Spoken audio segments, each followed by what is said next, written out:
So many great analogies, Dalton. And I told you, but when I heard your title, "What's in Your Playbook," I thought, what a great title talk. Yeah. What a wonderful question you've posed to all of us today. Let me take just a second, guys, to say a couple of things. And I invite you to answer that question that Dalton asked: What's in your playbook? We had our own Raider week when I was in college, but every week was a Raider week. We weren't that good, so we had to get Hmm.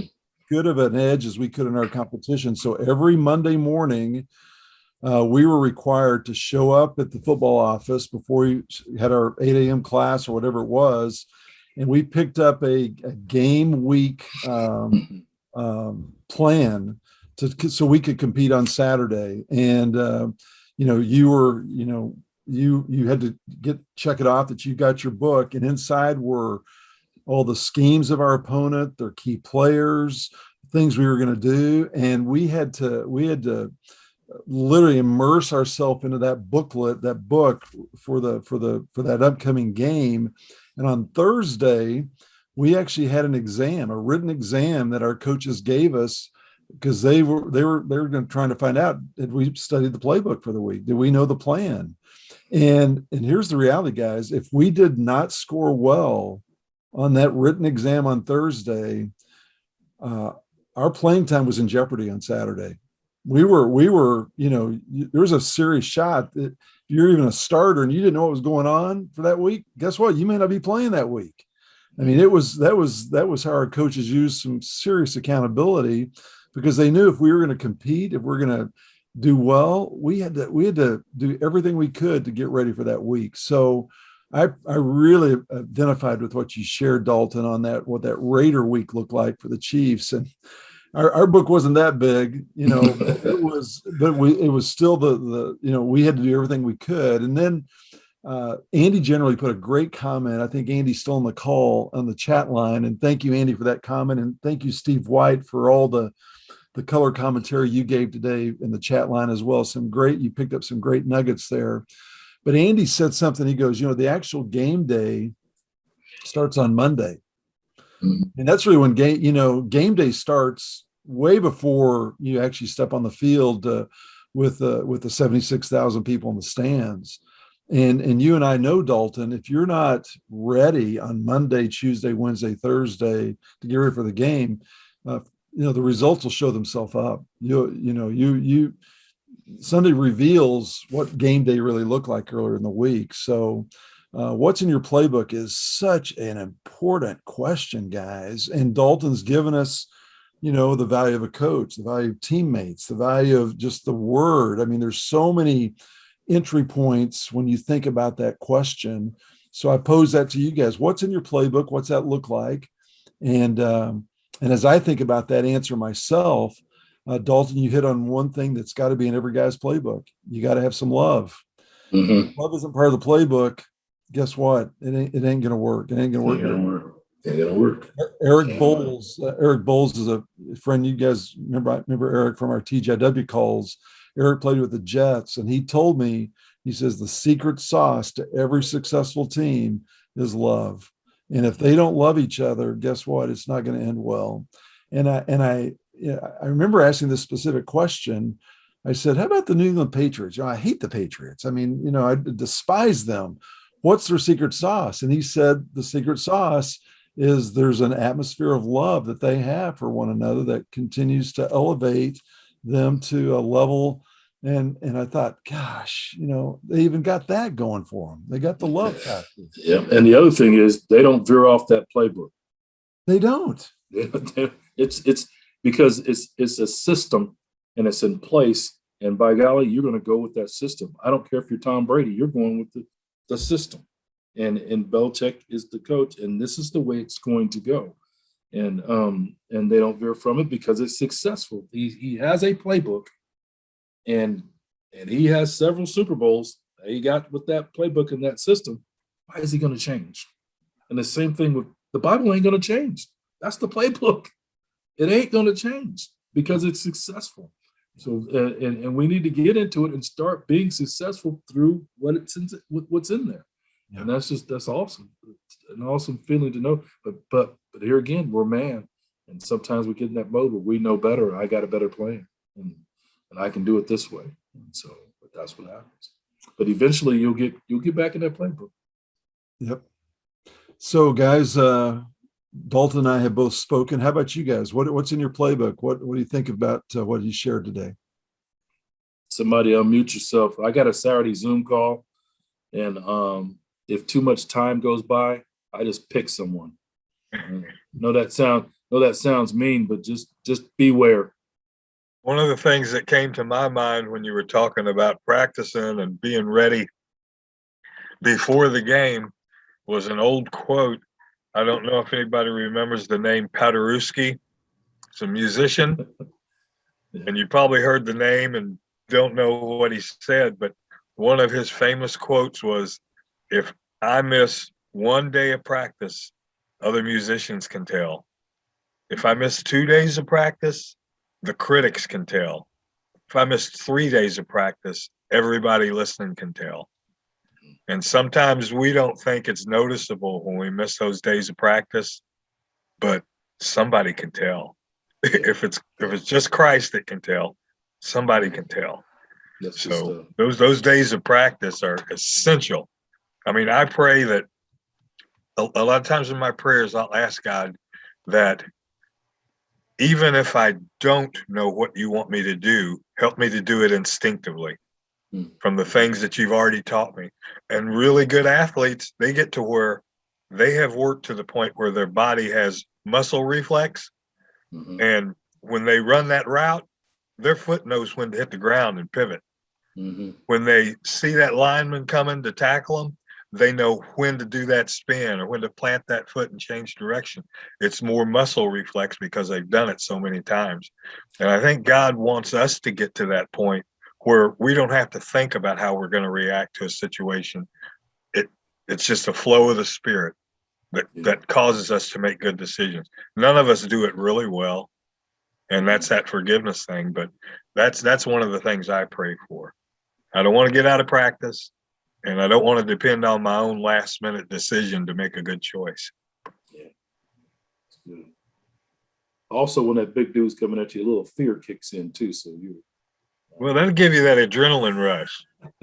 How does a big guy like you know that? Us little guys learn that.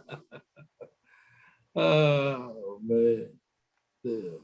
That's Byron. Thank you for that. Good remark. Anybody else got something they want to add on what's in your playbook?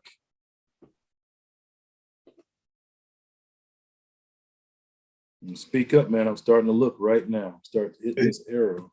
Hey, Rod, Joe Hatcher. Yes, Joe.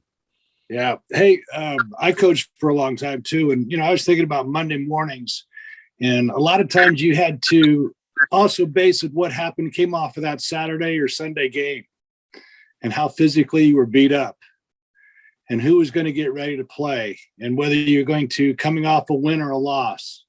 And sometimes they were actually harder after the loss.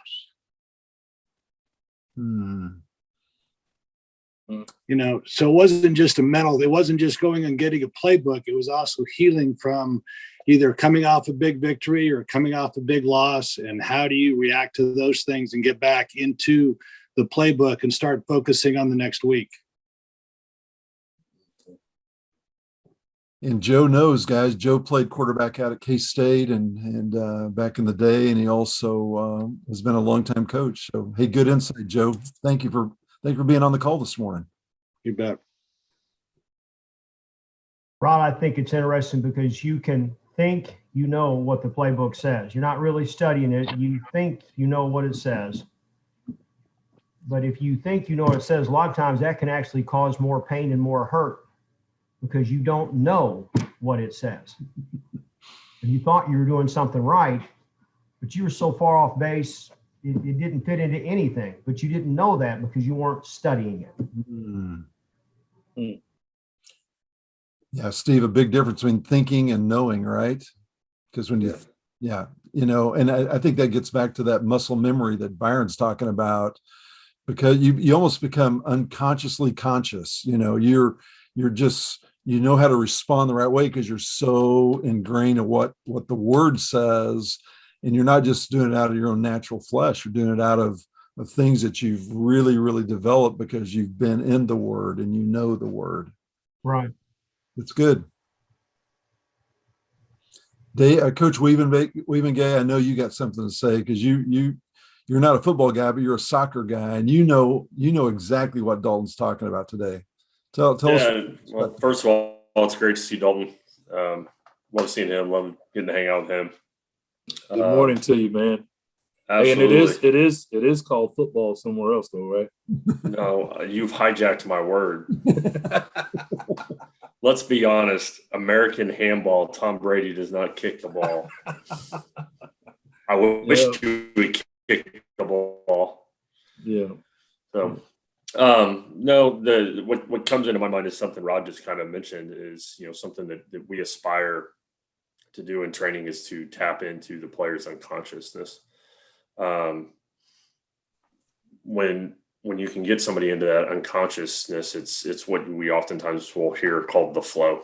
It's a player that's playing in the flow. They're not thinking, and so everything actually speeds up instead of slows down. The more consciousness you use, the more you slow down. And so that's the ultimate goal of any coach to get any player, regardless of the sport, is to get them to that point. I would, to go back to NFL type references, if you think about, somebody like we're so blessed to get to watch Patrick Mahomes play. He plays through the unconsciousness. I find it hard to believe that a lot of those things are not happening because he's thinking about them. It's because they're just constant references that he just sees. He just understands. And from a Christian standpoint, it's very much so related in the fact that it is a process. It's something you have to be in all the time. I can't just go practice it once and say, oh, I have it. No, because then you'll be thinking about it because it's not clean. It's not polished. It's diving into the word. It's talking. I just yesterday I needed to seek out a mentor of mine, and I went and had coffee with him yesterday, and had a very good conversation about family life and just some things that have been going on in my home. And it was just going through, again, practicing. The playbook was the same for both of us. It was scripture, but my situation, my external factors are different than his external factors. But when we put our two heads together, we were able to use the same playbook and help and really help me dial into some things that I needed to go tap into again. So again, it's all about the process. It's all about staying engaged in the process and understanding it's not always about the outcome. If you stay true to the process, if you stay engaged in the process, the outcome will follow. That's why a lot of people don't understand why I don't. Sure, I love winning games. It's great. I love practice more than anything. I love the training. So when it comes to my Christian life, I love reading. I love reading scripture. I love thinking about it. I love theorizing about it. I love talking about it. The outcome piece of it is not necessarily something that gets me super excited.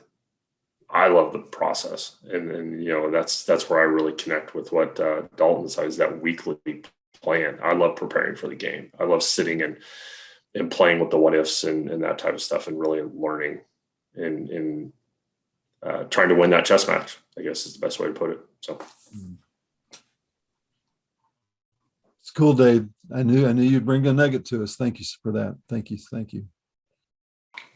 Rod, I just had another pop up, something about what I did. I think another really important piece of the playbook is, especially and many of you are in that position. Rod has certainly been in this position in my life. I think it's important as younger players, as younger Christians, as maybe you're less of a veteran in the walk, is to seek out mentors. Yeah. And then as you become a more seasoned veteran in the faith, being open to becoming a mentor. I think that's huge for the growth of any team. because your day will come to pass. There will be a day you do retire, but if you can set the stage for the future of the program, for the future of the ministry, that's even better. So I'm just, endlessly grateful to men like Rod and Dalton, who I've been able to be mentored by in many ways, whether they know that or not. That's huge. And then what I aspire to do is to then mentor other young men, young women even, because I have the blessing of being able to coach both men and women and mentor them to someday, honestly, if I put it in a coaching reference, take my job. I have a list. I have a list on my laptop right now of potential candidates for some of high school soccer when I retire, of people that I would trust with the program. And I think that's something we need to do as Christians. We need to be mentors to each other as well. I think that's huge too, because I think about the veteran relationship of someone like Fitzpatrick and what he did, what Alex Smith has done. Mahomes has been very, very open and honest about the importance of having Alex Smith around his first year. It's that mentorship. Otherwise, you're lost. Yeah. You're just lost. You need somebody that you can pull aside with. So I think a part that we oftentimes forget about is that mentorship piece. And we need to challenge ourselves. And it might be uncomfortable. It might be scary.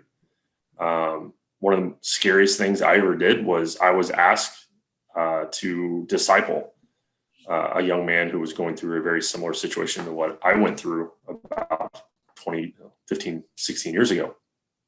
And I was like, wow, God, am I ready for this? Well, the only way you find yourself ready for it is if you go and you try it and you jump in the deep end and swim and you learn and I think being good mentors, especially right now in the current climate, is really, really critical. As far as, because there's going to be some veterans that are going to have to pull those rookies alongside and say, hey, I'll help you get through the playbook for the first couple of years, because we all depend on each other to be successful. Yeah. And that's, we call that disciples making disciples. Jeff Adams, who's just a plethora of knowledge in the Christian world. And he was my first pastor at it was KCBT back then, Kansas City Baptist Temple. And we went on and changed the name to Graceway, and it's Tim Dunn now. But that's a theme of the church, is disciples making disciples. And we just keep that chain going on and on and on. It's no different than what we call a coaching tree. And if you looked at Nick Saban and you looked at his coaching tree, would you be impressed with the guys on the coaching tree? So those are things that the guys, go off and they look at this man or this mentor and they say, you know what, he's successful. In order for me to be successful, some of those same things that he does, I'm going to apply to my playbook. It may not be everything, because I have my own things I want, but some of those things that he has, why would I change them and start implementing them into our playbook and that's what we do with our Christian lives. If you find a good Christian man who's mentoring you, stay in his hip pocket. Don't leave it. You can venture off and do your own thing, but don't leave that hip pocket, because it's so important to have that foundation to get the fundamentals. A great coach teaches fundamentals. If your team is fundamentally sound, you got a shot. You can have all the talent in the world. If they don't got the fundamentals, it's going to come down to fundamentals at some point in that ball game. And if you haven't learned the fundamentals or understand the fundamentals, you're probably not going to be 1 point ahead on the scoreboard. And so it's very important that we as men go out and replicate what has been done before us. And that way we continue the cycle of going. And it's no different than fatherhood. You know what I mean? A young man's going to watch his dad. And a lot of times he's going to watch his dad do the right things, and he's going to watch his dad do the wrong things. And that dad needs to understand that's a sense of discipleship right there. You got a young man in your house watching you do the things that you do, the way you talk to your wife, the way you go out to work or not go out to work. Nowadays you can see a dad sitting at home playing video games. That ain't no dad. You know what I mean? So you're teaching that young man to do the things that you do, whether you want to be a role model or not, you are. And so we need to take that into mind and watch what we do. So that's good point. Good stuff.